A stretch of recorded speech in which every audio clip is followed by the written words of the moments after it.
தேவனுடைய நாமம் மகிமைப்படுவதாக. தியானத்திற்கென்று ஏசாயா தீர்க்கதரிசன புஸ்தகம் 50வது அதிகாரம் 7ஆம் வசனத்தை நாம் வாசிக்க கேட்போம். கர்த்தராகிய ஆண்டவர் எனக்கு துணை செய்கிறார், ஆகையால் நான் வெட்கப்படேன், நான் வெட்கப்பட்டு போவதில்லை என்று அறிந்திருக்கிறேன். நம்முடைய வாழ்க்கையிலும் நாம் ஆண்டவர் மீது நாம் நம்பிக்கை வைக்கும் போது அவர் நமக்கு துணையாய் நின்று எல்லா விதமான இக்கட்டுகளிலிருந்து நம்மை விடுதலையாக்கி நம்மை வெட்கப்படுத்தாமல் நடத்தக்கூடிய ஆண்டவராய் அவர் காணப்படுகிறார்.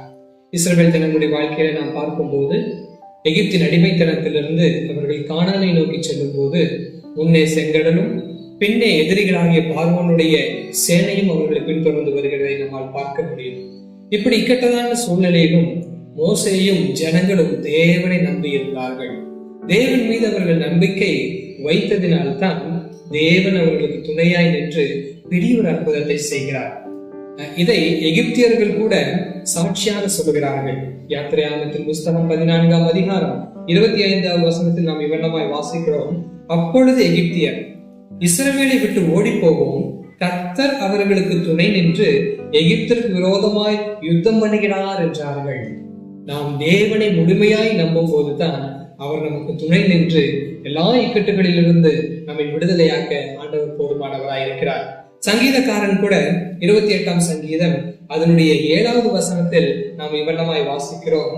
கர்த்தர் என் பலனும் என் கேடகவுமாய் இருக்கிறார், என் இருதயம் அவரை நம்பி இருந்தது, நான் சகாயம் பெற்றேன் என்று எழுதுகிறார். என்னுடைய இருதயம் முழுமையாகவே தேவனை சார்ந்திருக்கும் போது, அவரை நான் உண்மையாக நம்பும் போது அவரிடமிருந்து நான் சகாயம் பெறுகிறேன். இன்னைக்கு அநேக நேரங்களில நம்முடைய சுய பலத்தின் மீதும் நம்மளுடைய சுய வருமானத்தின் மீதும் மற்ற நபர்கள் மீதும் தான் நம்முடைய நம்பிக்கையை வைக்கிறோம். இவர்கள் நம்மை காப்பாற்ற மாட்டார்களா, அவர்கள் நமக்கு உதவி செய்ய மாட்டார்களா என்று அநேக நேரம் நம்முடைய நம்பிக்கையை உலக பிரகாரமான காரியங்கள் மீதும் மனிதன் மீதும் நாம் வைத்து விடுகிறது. ஆனால் வேதம் மிக தெளிவாக சொல்லுகிறது, நான் அவரை நம்பி இருக்கும் போது நான் சகாயம் பெறுகிறேன். நிச்சயமாலுமே ஆண்டவர் நம்மை ஒருபோதும் கைவிடாமல், நம்மை வெட்கப்படுத்தாமல், நமக்கு துணை நின்று பெரிய காரியங்களை செய்ய அவர் போதுமானவராய் இருக்கிறார். அது போலத்தான் புதிய பாட்டிலையும் ஒரு வசனத்தை கூட நம்ம வாசிக்க முடியும். எபிரேயருக்கு எழுதின நிருபம் 13ஆம் அதிகாரம் அதனுடைய 6வது வசனத்தை நாம் இவ்வாறு வாசிக்கிறோம். கர்த்தர் எனக்கு சகாயர், நான் பயப்படேன், மனுஷன் எனக்கு என்ன செய்வான்?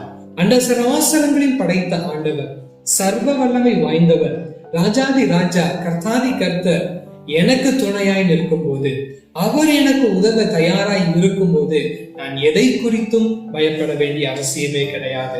எவ்வளவு பெரிய பிரச்சனை ஆகட்டுமே, எவ்வளவு பெரிய போராட்டங்கள் ஆகட்டுமே, எவ்வளவு பெரிய குழப்பமான சூழ்நிலைகள் நம்முடைய வாழ்க்கையில் வரட்டுமே, ஒரு புயல் போன்ற காரியங்கள் நம்முடைய வாழ்க்கையை கடந்து போகட்டுமே, நான் பயப்படாமல் கலங்காமல் தைரியமாய் நிற்கிறேன் என்று சொன்னால் தேவன் எனக்கு துணை நிற்கிறவராக இருக்கிறார்.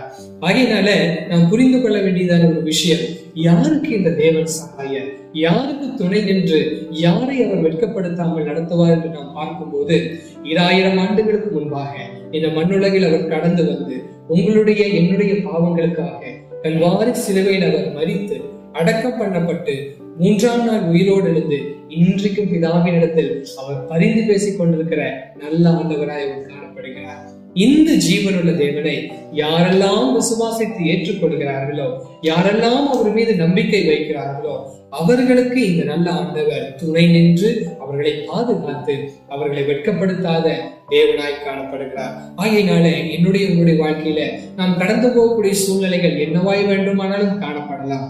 ஆனால் நம்முடைய தேவன் மீது நாம் நம்பிக்கை கொண்டிருப்போம், அவரை சார்ந்து கொண்டிருப்போம், நிச்சயமாலுமே அவர் நமக்கு துணை நின்று நம்மை வெட்கப்படுத்தாமல் மகிமையாய் நடத்த அவர் போதுமானவராய் இருக்கிறார். இந்த சிறு சிந்தை நம்முடைய வாழ்க்கையில ஒரு பெரிய மாற்றங்களை கொண்டு வரட்டும். சிந்திப்போம், யாரை நாம் நம்பி இருக்கிறோம் என்று சொல்லி. தேவன் தாமே நம்மை ஆசீர்வதிப்பாராக. ஆமென்.